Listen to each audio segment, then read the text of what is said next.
আসসালামু আলাইকুম, কেমন আছেন সবাই? আজকে নতুন আরও একটি ভিডিও নিয়ে চলে আসলাম আপনাদের কাছে। আজকে আমি দেখাবো কিভাবে বেলুম্বু দিয়ে খুব সহজেই ইলিশ মাছ রান্না করা যায়। তাহলে চলুন দেখে নিই।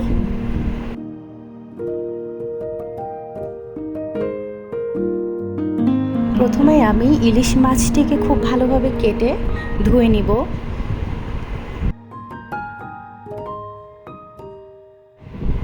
মাছের পিসগুলো ভালোভাবে পরিষ্কার হওয়ার জন্য আমি লবণ এবং হলুদ মাছের গায়ে মেখে মেখে ভালোভাবে ধুয়ে নিলাম।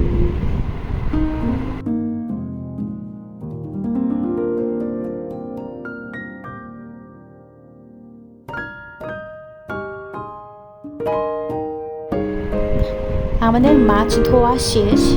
এখন মাছ রান্না করতে আমাদের যা যা লাগছে তা হলো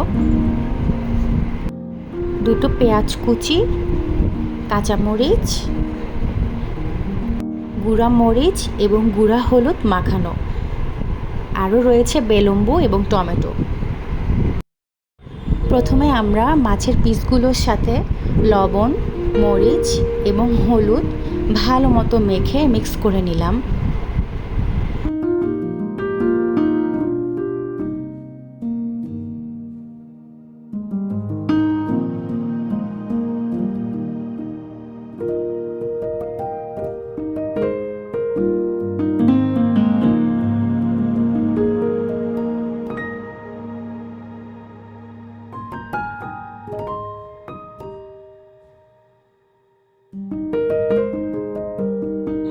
মিক্স হয়ে যাওয়ার পরে একটি পাত্রে তেল ঢেলে নিলাম এবং তেলটি গরম হওয়ার জন্য অপেক্ষা করতে হবে। তেল গরম হয়ে যাওয়ার পরে তেলের মধ্যে পেঁয়াজ কুচিগুলো দিয়ে দিলাম।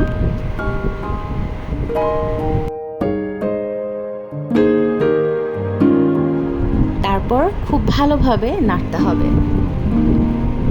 পেঁয়াজগুলো বাদামি কালার হওয়া পর্যন্ত আমাদের অপেক্ষা করতে হবে।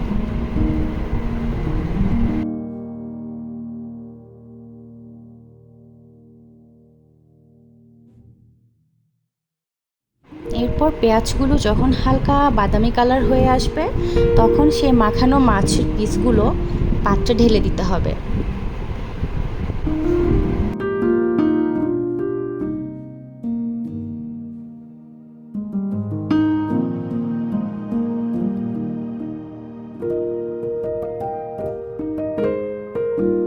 তারপর কাঠি দিয়ে খুব সুন্দর করে আস্তে আস্তে নেড়ে চেড়ে দেওয়া লাগবে।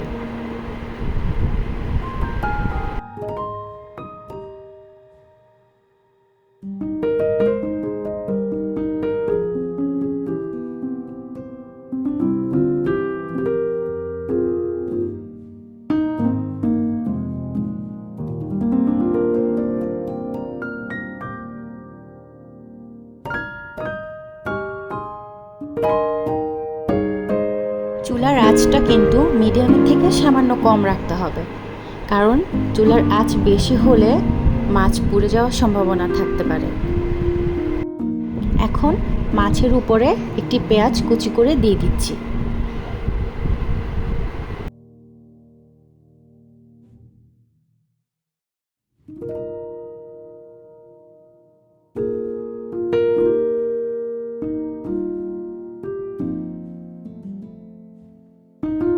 ঠিক এই অবস্থায় কোনো ধরনের নাড়াচাড়া করা যাবে না এবং পেঁয়াজ কুচিগুলো দিয়ে ঢাকনা দিয়ে ঢেকে দিতে হবে। এগুলো হচ্ছে মাছ মাখানোর সময় যে মশলাগুলো ছিল ওগুলোর পানি। এবার 10 মিনিট পর এসে মাছগুলোকে এভাবে নেড়ে দিয়ে আবার ঢাকনা দিয়ে দিতে হবে। এরপর রেখে দেওয়া মশলার পানিগুলো সুন্দর করে মাছের উপর ছড়িয়ে দেব।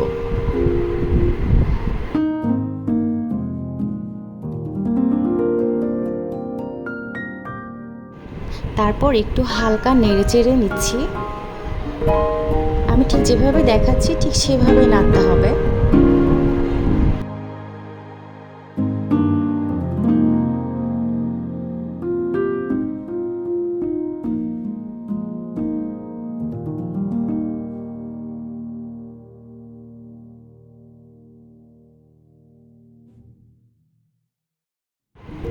এরপর কেটে রাখা কাঁচামরিচ, বেলুম্বু আর টমেটোগুলো সুন্দর করে উপরে বিছিয়ে দিলাম।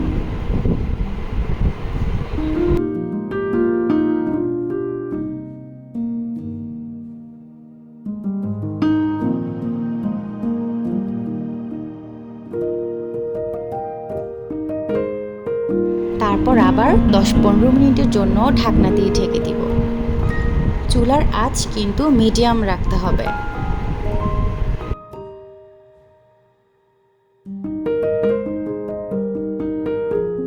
একটু পরপর এসে মাছগুলোকে ঠিক এভাবেই নেড়ে ছেড়ে দেওয়া লাগবে।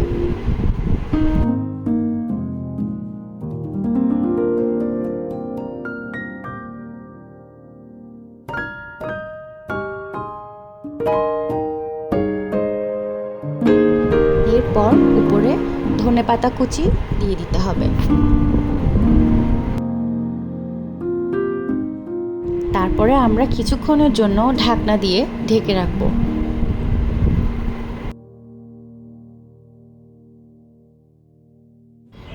দেখতেই পাচ্ছেন আমাদের রান্না শেষের দিকে খুব সুন্দর একটি কালার চলে এসেছে। এটা দেখতে যেমন সুন্দর, খেতেও ভীষণ মজা। আপনারা বাসায় অবশ্যই ট্রাই করে দেখবেন আর আমাকে কমেন্ট সেকশনে জানিয়ে দিবেন কেমন হয়েছে। আমাদের চিটাগংয়ের রান্নাগুলো এ ধরনেরই হয়ে থাকে। আপনাদের যদি আমার ভিডিওটি ভালো লেগে থাকে তাহলে অবশ্যই আমার চ্যানেলটি সাবস্ক্রাইব করে আমার ভিডিওগুলোতে লাইক এবং কমেন্ট করে দিবেন। সবাই অনেক ভালো থাকবেন আর আমার পরিবারের জন্য সবাই বেশি বেশি দোয়া করবেন। আল্লাহ হাফেজ।